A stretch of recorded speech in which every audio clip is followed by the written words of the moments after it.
Kremlin says peace talks with Ukraine are currently impossible. Peace talks. Peace talks. What are the chances at peace talks? There are no peace talks happening.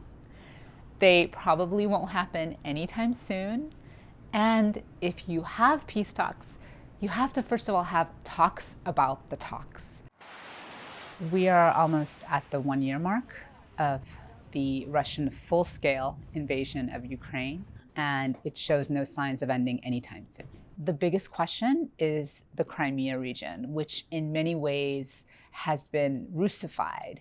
A lot of people on the outside, at least, are willing to say, look, maybe if the Ukrainians just gave up Crimea, they could have everything else back, and maybe we can have peace. One man chose this war. One man can end it. Because if Russia stops fighting, the war ends. If Ukraine stops fighting, Ukraine ends. Vladimir Putin's invasion of Ukraine dramatically altered the U.S. agenda.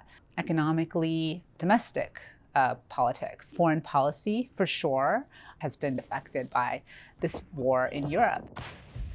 The United States has committed well over $50 billion to this effort.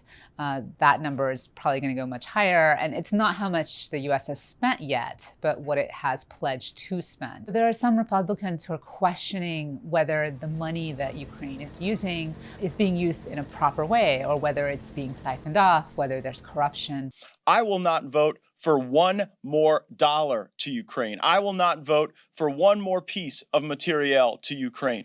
We are far too entangled in this conflict. I believe we have extended this conflict. Now, that being said, most Republicans and most Democrats are very much bipartisanly in support of helping Ukraine. Your money is not charity. It's an investment in the global security and democracy that we handle in the most responsible way. If, in November of 2024, there's a recession and there are problems with gas prices and all these other things, and people can say this is all because of the war and because of the continued US support for Ukraine, that could be a problem for Biden. On the other hand, he could use it as a rallying point and say, look, we have been supporting democracy in Ukraine, which means we're supporting democracy all over the world. We're standing up to dictators in places like Russia and China, and we need to keep doing this. The Russian war in Ukraine has really been interesting in terms of the effect on China.